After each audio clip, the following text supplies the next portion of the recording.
Hey there, lovely beans. Today is my 4th HRT anniversary. Hooray!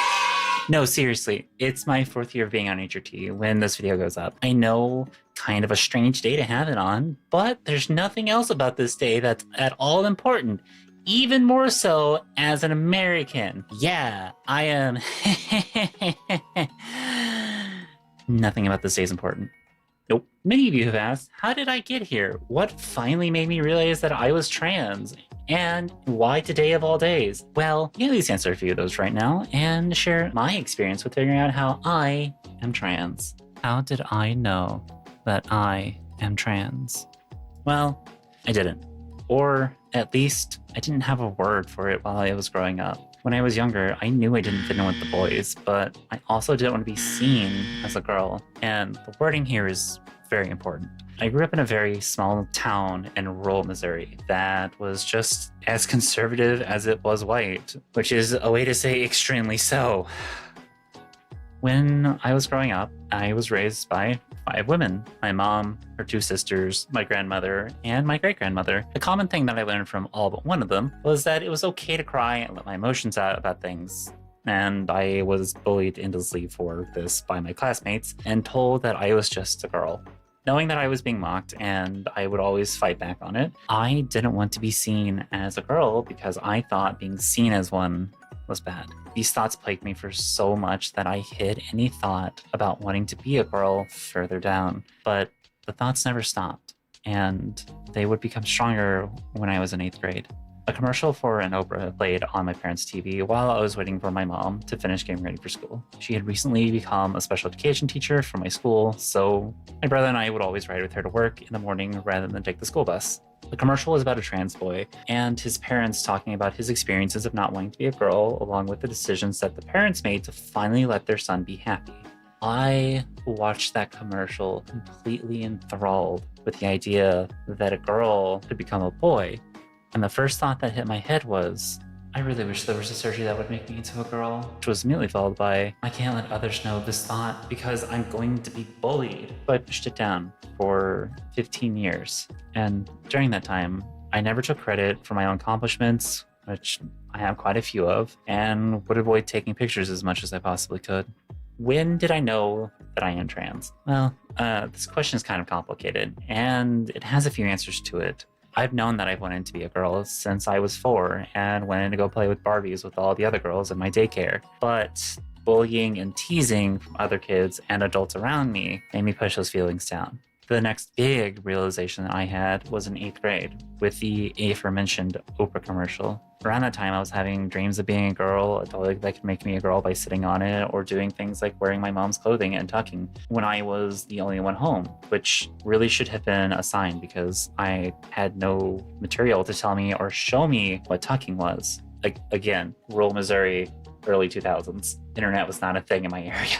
Or at least outside of dial-up, it really wasn't. I just kind of knew, and I figured it out on my own. Which, by the way, is how I know not to use duct tape. Use medical tape or the appropriate underwear/binders. Okay, cool. This ended up becoming a recurring thing throughout my high school and university career, but I would always push them down and ignore them. Shoving these emotions down really started to pile up on me, which would lead me to drinking a lot and not really taking care of myself or my body. Things changed when I met my wife, T. Our relationship started a bit rocky because I had just gotten out of a pretty bad breakup, and I wasn't sure what I wanted. After a rather successful 8th Revolt release where we played Two-Headed Giant together and communicated super well working together, I finally asked T out. Our relationship saw quite a few life events. I got my master's, got my first full-time developer job, paid for my first car, moved into an apartment together, got a new couch. Yes, this is an important thing in my life. It's kind of got a funny story attached to it, but it's a moment that T and I both share very daringly. Got our second cat, and COVID. I was what many would consider to be successful. Paid off my car, paid large chunks of my student debt off. God, I wish I could still do that. And a cozy full-time job. Had 2 healthy cats and was in a really healthy relationship. Yet I couldn't place why I was unhappy and still felt like I had a piece of me that was out of place. And then one night, that would be sometime in April, I was having an identity crisis, and I had a bunch of emotions that I could not place. Why did I feel so gay while watching In This Moment? Why was I jealous of two characters being in a sapphic relationship? Why do I feel so hollow and dead on the inside? My wife walked in on me and saw the visual pain and confusion on my face. They asked me if everything was okay. I didn't think. The words just came out of my mouth. I'm going through this, what seems to be a once in a few years crisis, where I don't know what my identity is. Am I gay? No. I like women. So why do I feel this way? Am I trans? A femboy? A cross-dresser? Knowing what I know today, I would have started transitioning 10 years ago, right after I graduated high school. And I'd be so much happier because I'd be a woman. That time has passed, hasn't it? He didn't say anything. She didn't need to. I saw it in her face, and even then I knew what it meant.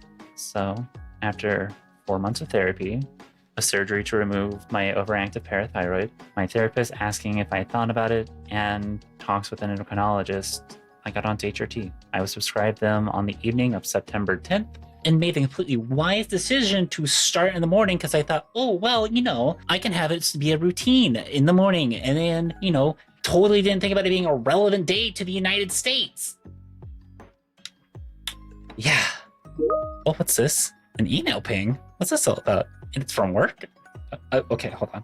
In memoriam today of what has happened in the past of 20... Oh, okay, but in seriousness, I am so happy that I started when I did.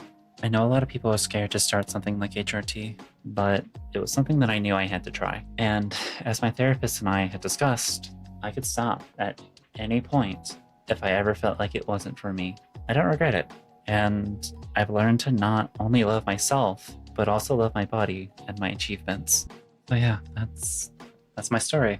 And I mean, okay, that's pretty much like the cliff notes of my story that I can mostly just remember off the top of my head and wanting to give you all as much as I could. But I guess the long story short is you never know what's going to work for you, and it's okay to try new things, see who you are, and you might enjoy it. So yeah, that's why my message has always been try it. If you don't like it, you can always stop, and you've learned something about yourself, which is super important. Thank you so much for watching this video, and huge shout out to all of my patrons and my Twitch subscribers. You all have done such an amazing job and have been so fantastic. I really appreciate you all. So I hope to see you around again, and I hope you enjoyed this video. Let me know in the comments, what more would you like to hear from me? I would be more than happy to talk more about some of the stuff that I've gone through when it comes to transitioning, or maybe some like of my own little life stories that could be funny, because I have quite a few of them. Oh god, retail. But either way, I would love to know what you would like to hear. So have a lovely rest of your week, and I'll see you next week for a meme video. Bye-bye!